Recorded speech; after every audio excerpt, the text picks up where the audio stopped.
Hey, this is Glenn with another episode of Difficult Questions. This one, what's the plan after affirmative action?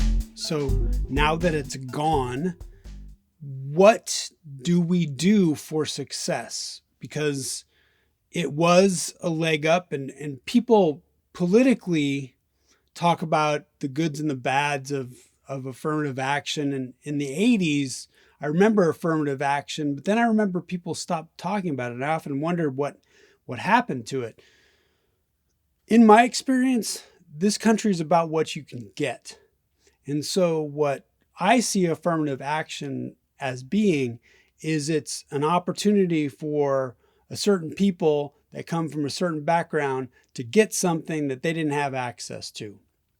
And now it's argued that nobody, because of their race or background or culture, can get that advantage, get put into a place where they didn't earn or belong, which those are two concepts that in the United States, from my experience, they don't really matter. It's about what you can get. And so I wanted to go through what those things are that you need for success that I found, and kind of my history, even though I'm not affirmative action material, my experience with navigating what all those steps to success could be.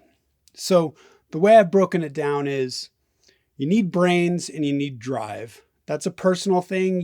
If you don't have those, people can put you in those places, but I don't know that you're ever going to succeed.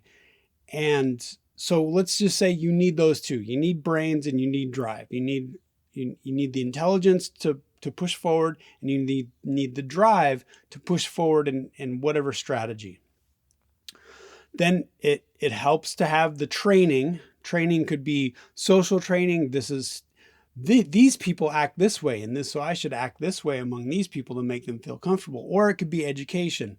Hey, I know about this certain subject and I had this opportunity to go to this certain retreat or whatever it was to understand how different people function, or the people I want to be around, how they function. So that's training and or education. And then you need your network of people to accept you into the group, right? You need to know the right people. And then money. Money always helps. Money, especially in the United States, money makes everything easier. If you have money, then you can push forward and you can get yourselves into the right network. So those are kind of the 5 things. And I want to kind of break down my experience and just kind of seeing how that factored into my life, and also some experiences of friends of mine. I grew up middle class. I was a child of 2 teachers, and public university was always the thing. I was never geared towards, I personally was kind of geared towards throwing away any kind of idea of prestige. I don't know why I got that in my head.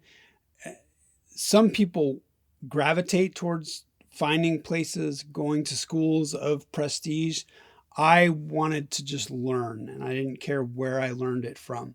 So I went to CSU Sacramento. So it's a 4-year university in the place I grew up.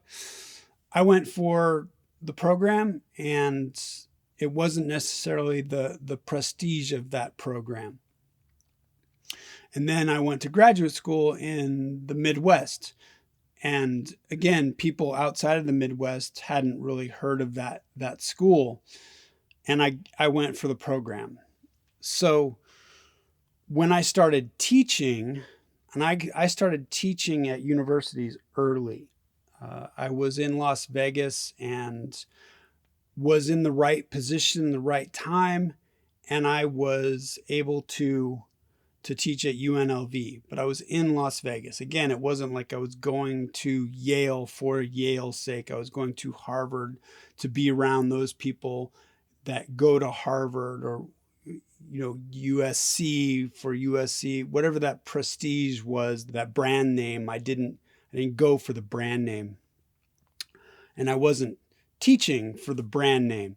And then I was looking to get to Los Angeles eventually, and there was an opportunity at UC Riverside, so University of California, Riverside.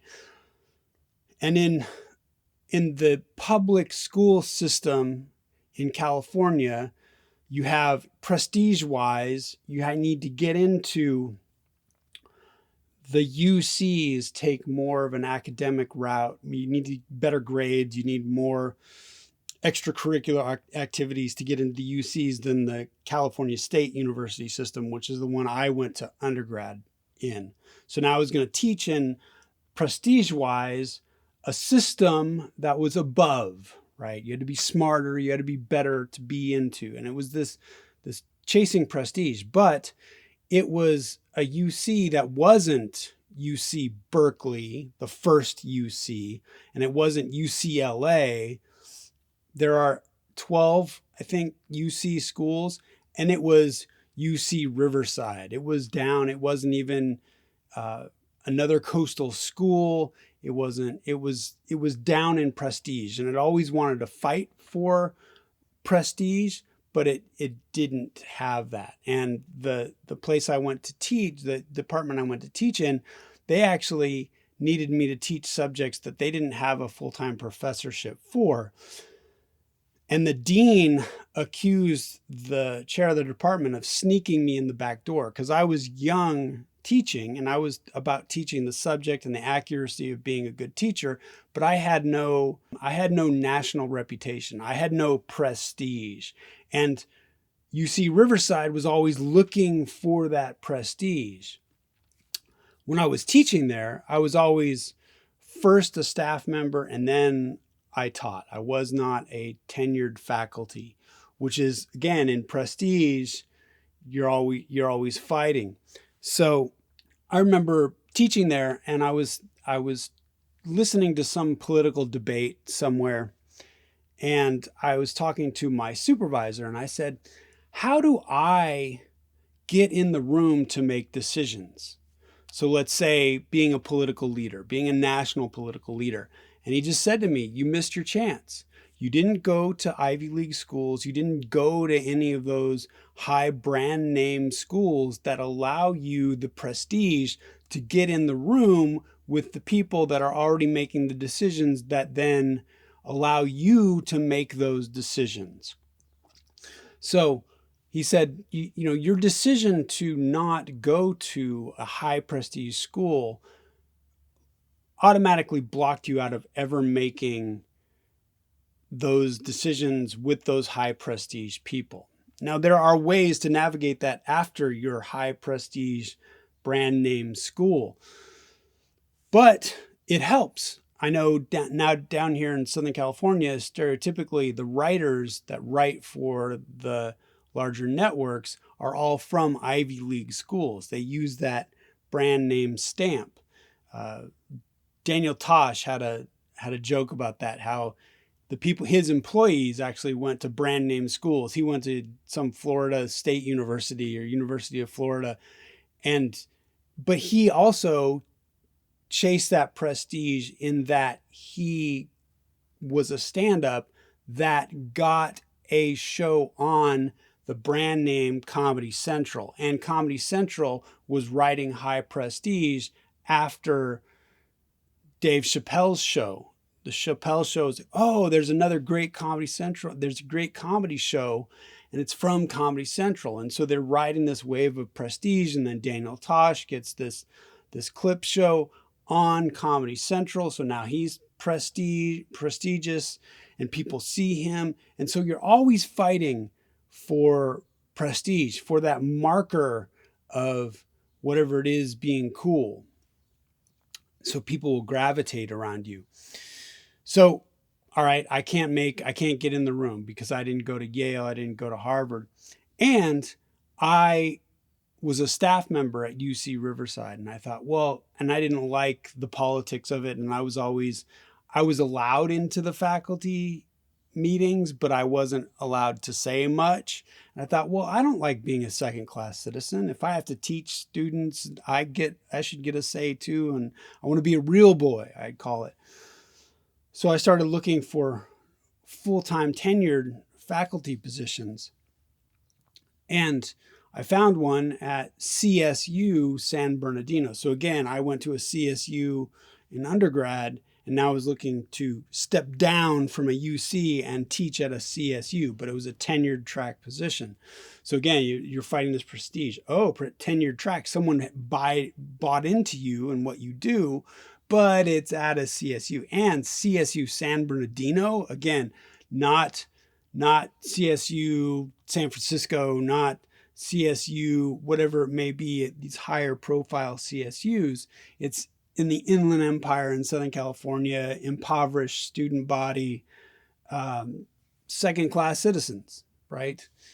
And that knocked me down in prestige. But what I noticed is instead of me fighting for clout, fighting for legitimacy at UC Riverside, they needed me at CSU San Bernardino to be amazing. So I remember going in and them talking me up to other people because they needed me to be something. And that's the other way to find success is you need to get into a room and you need to be needed by other people. And as I've been in the entrepreneurial land, I have found that the successful people, one, are a joy to be around, and two, make other people money. That's how you succeed. You succeed by positioning yourself to be able to make the people around you money, because then they buy into your success.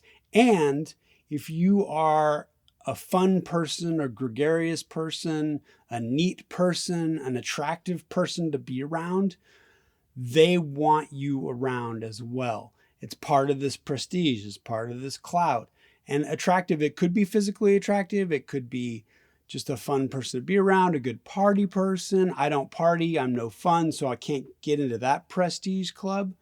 But these are the things you're kind of navigating. And now that you don't have a system to grab you and say, hey, we're going to put you in with these people you don't know, but you're now a cool person because the law says so, or the quota says so, and we need you to be cool. Now that you don't have that, you've got to find another way to be cool. I had a friend that she grew up in Northern California, way Northern California, kind of poor. She's super smart, super go-getter, would be great in the Ivy League, but she didn't have money and resources to get the Ivy League. But she found her way in high school to worm her way. She got to Harvard in high school and wasn't allowed to take the classes, but made friends with the TAs so she could take classes. She could get graded on the lectures she was sitting in on. And she would talk to students at Harvard, and she was eating all that knowledge up, that great teaching at Harvard that everyone talks about, the Ivy League education. And she was talking to these other students that were just there because their parents had the money or had the connections. And she was flabbergasted that these students just didn't care as much as the poor students back in her town didn't care about education. It's just those students had parents with money, resources, connections, and the ones back there didn't. So absolutely, I think affirmative action is a thing that could be needed, but now that we don't have it, what else can you use? What other resources? One of the big things I always say is don't give them an excuse. So I have a friend, Deuce, the real Deuce, making the movie about his life, and grew up poor, south side of Chicago, hustling in the south side of Chicago. And he never saw the world of Ivy League as an opportunity, as a way. He was looking at any education is the best education, is a bump up.